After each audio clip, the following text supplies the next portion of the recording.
Hi guys, welcome back. Today I'm back with another testimony. I want you guys to get a feel of who I am and where I'm coming from. So I'm going to be telling you about my journey as a mother, from how it started to how it's going now. I get a lot of questions about how I manage as a single mom. How do I balance being a parent, being a Christian, serving God, serving in the ministry? What are some of my secrets? Where do I start? I was 16. I was in my first year of college. I was studying A-levels.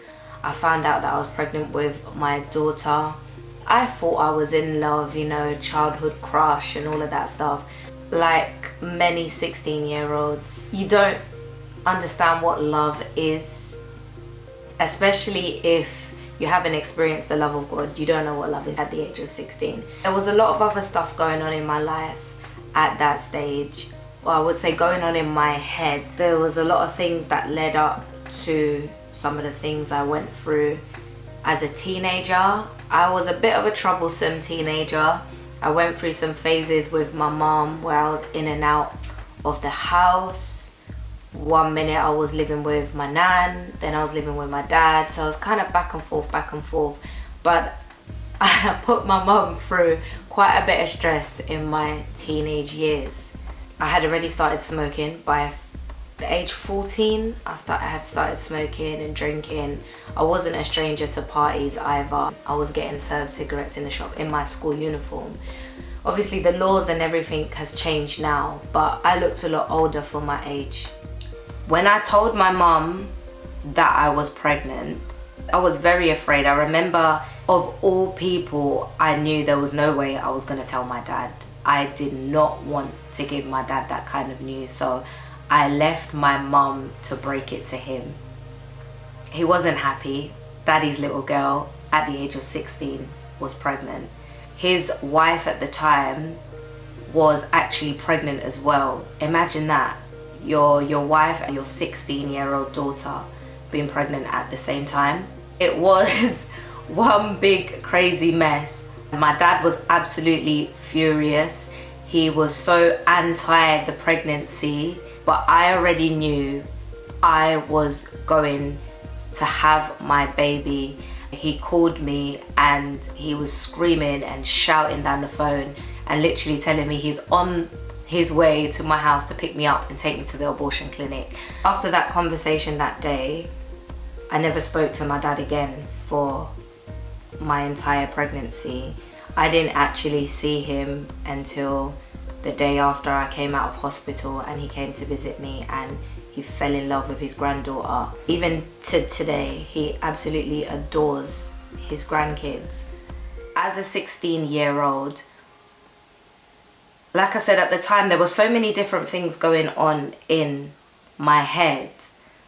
But for me, having a baby was my ticket out of my mum's house, was my ticket to freedom, my ticket to just doing what I wanted to do when I wanted to do it. And obviously now I understand that at 16 I was just kind of going for a rebellious stage, but there was things going on the inside of me that caused that. Today there's many young people that are suffering with things in silence, and to your family you may just appear to be a wayward teen, like out of control, but in my case there was actually issues on the inside, why I was behaving the way I was behaving, why I thought that having a baby was gonna be my way out. For young girls that think having a baby is gonna make a man, make a boy love you and solidify your relationship, it doesn't. It absolutely does not. Having a baby doesn't keep anyone beside you. Having a baby doesn't turn a man's heart towards you. And I learned that the hard way.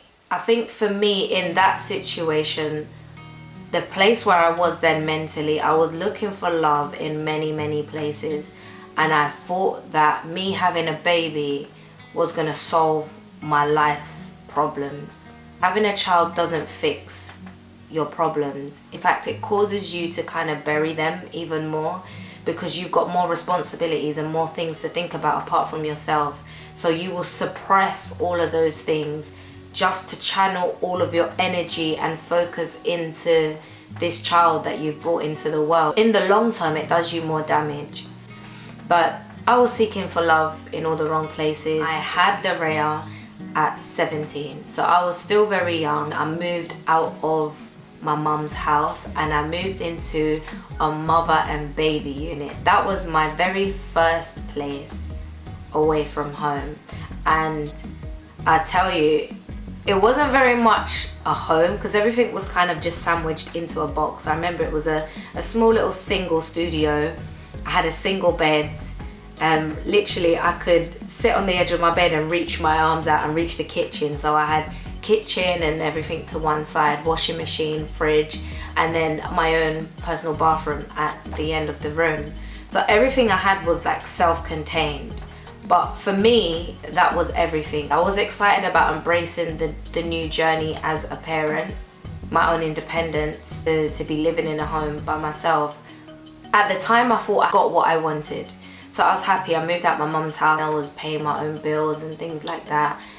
And I went through a lot of hardship, like financial hardship, because I was learning how to manage my money, how to keep a roof over my head. Like I never thought that I would be thrown into that lifestyle so quickly. So I had to adapt. I had to learn on the go. But one thing that worked in my favor, I have a very big family. I have loads of cousins. I have brothers and sisters. Looking after a baby wasn't strange to me. I knew how to feed a child. I knew how to wash and dress a child. I had done it with my siblings and my cousins, so it was just normal. But to me, it was like, this one is mine now. This is my responsibility. This is my very own special thing, my very own baby. Did I understand what it meant to be a parent then? No. It was a escape. I didn't understand what being a parent was. There's no manual that comes with raising a child, so you learn on the job. You have to make mistakes to learn, to get it right. I quickly realized that I was still young, I was still a child. I wanted to experience life as a teenager, but I had responsibilities. So, hello, I'm doing a video. Oh, banana. You want a banana? Mm-hmm. Okay, can you wait 5 minutes? Mm-hmm. Or is that too long? It's 5 minutes. 5 minutes? Yeah. Okay, you're gonna watch your dinosaurs and then I'm gonna come in a minute. Yeah. Yeah? Okay, good boy. Love you. Love you. Mwah. Mwah. Right, I'll see you in 5 minutes, okay? Okay. Okay, bye. Bye. So I quickly learned that my life wasn't gonna be like every other teenager. I couldn't do some of the things that my friends were doing, but I would try to accommodate that lifestyle. So I wanted to do as much as I could as a young person while still trying to balance being a mum. So I remember any opportunity I could get to go clubbing, experience going on your first girls' holiday with your friends and going out to eat with friends, just little things like that, which wasn't always as easy for me because I needed a babysitter, and there would always be certain boundaries around my life because when you have a child, you've got someone you have to come back to. So you can't just kind of live your life loosely. And I realized that, whoa, like this is an actual long-term responsibility. Hello. Mommy? Yeah. Can you hold my hand? Yeah, I can hold your hand. That wasn't 5 minutes. You want the banana now, don't you? Yeah. Okay. I had to learn by like trial and error when it came to going through my teenage years and being a parent. I think those struggles brought me closer to the Lord because, like I said, I grew up in a Christian household and I knew that there was a God.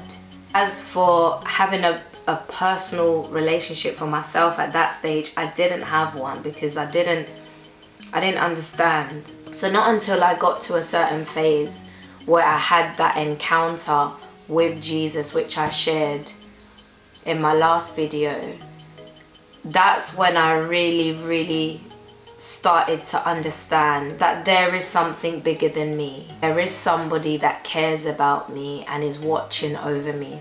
I was around 18 then.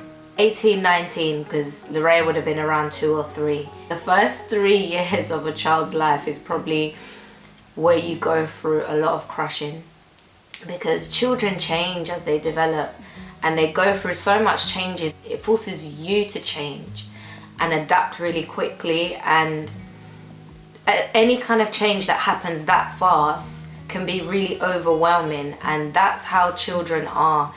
One day they can be like this and the next day they can be something completely different. Parenting really teaches you how to adapt constantly. Nothing ever stays the same with children.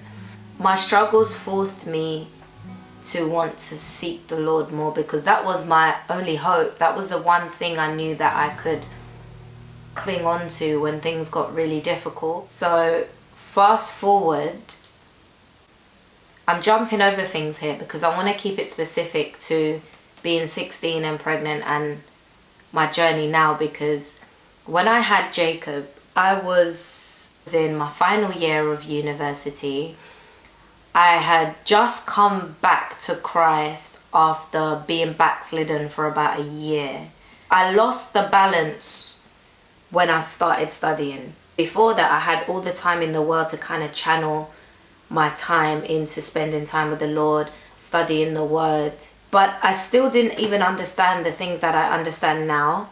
So I didn't know how to balance. I didn't know that I had to keep those things up in order to keep myself strong in Christ. That for me was trial and error. I learned that in order to consistently walk with the Lord, you have to have daily fellowship with Him. Daily.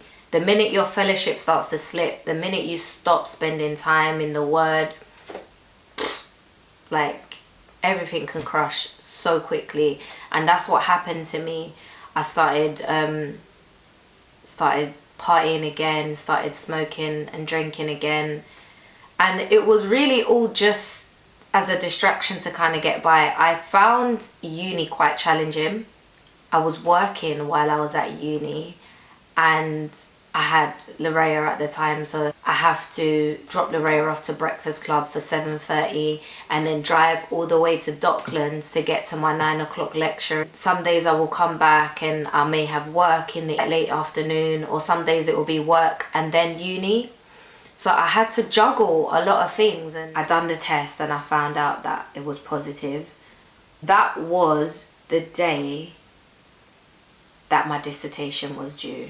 This pregnancy literally came out of one mistake. I cut off all the other things that I was doing. I cut off certain connections that I needed to cut off. I was walking consistently. I was in the ministry. I made the decision to step up and join the choir in my church. Mommy. I was focused. And one moment of distraction brought this very special vessel into this world. Mommy? Yes. Do you have that Mr. Trucks? Do I have what? Do you have that Mr. Trucks? Mixing trucks? Yeah. I don't have any mixing trucks, no. There's a truck over there, your excavator. Huh? Do you want to play with that one? That was broken. It's not broken, let me see. Do you want me to fix it for you? The track broke. Let me fix it. Because Mummy's doing a video. I'm sorry. That's okay. Do you want me to get the door for you? Go on then. It was one mistake, and I remember feeling so much fear, so much anxiety, and knowing the situation that I was in, I knew that I was going to have to do this pregnancy alone. And I think that's where all the anxiety and everything else set in, because I knew that I wasn't in a position to have a family like I had wanted to. Initially, I just felt like self-sabotage.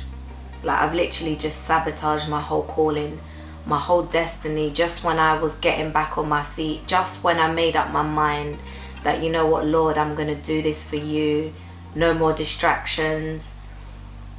And I remember feeling the guilt and the shame. I spoke to my leaders at church, my pastor and his wife, and I told them that I made the decision that, you know what, I'm gonna go ahead with the pregnancy. I was in the choir and I was leading the youth then, and I said I want to step down because, number one, okay, I've made a mistake, but this isn't the life I want to show people. My mindset was just guilt and shame. I couldn't bear to stand there in front of anybody and to lead and to counsel others knowing that I was in the situation that I was in. Now I understand that was the voice of the accuser. Yes, I felt guilt. I made a mistake. The devil's job is to continue to bring condemnation. So that's what I was going through. I actually hid my pregnancy for as long as I could. So to many people it was a shock that, wow, Portia's pregnant. I thought, I can't share this with anyone. I wasn't proud of my story. I wasn't happy about where I was.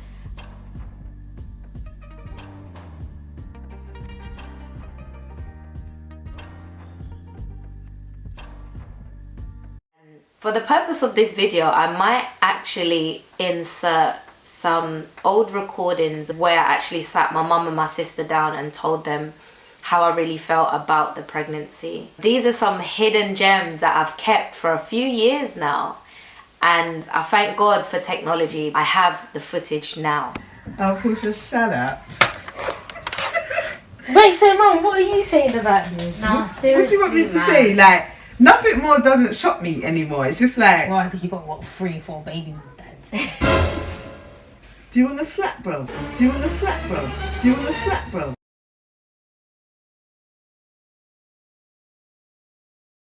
At the end of the day, it's happened. What? Well, you've got to move forward from here.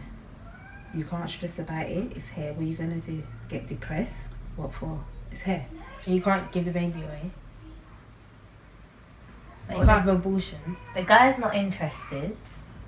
Are you against that? What? Abortions? Yeah, you're not meant to. Because now we're following Christ, isn't it?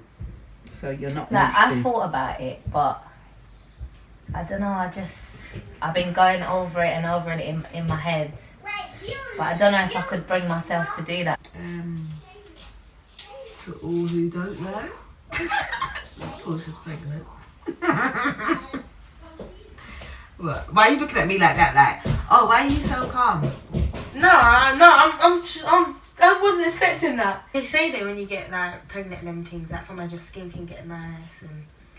Maybe is that why skin's skin's all fresh. Don't think about it. Wow, man. Wow.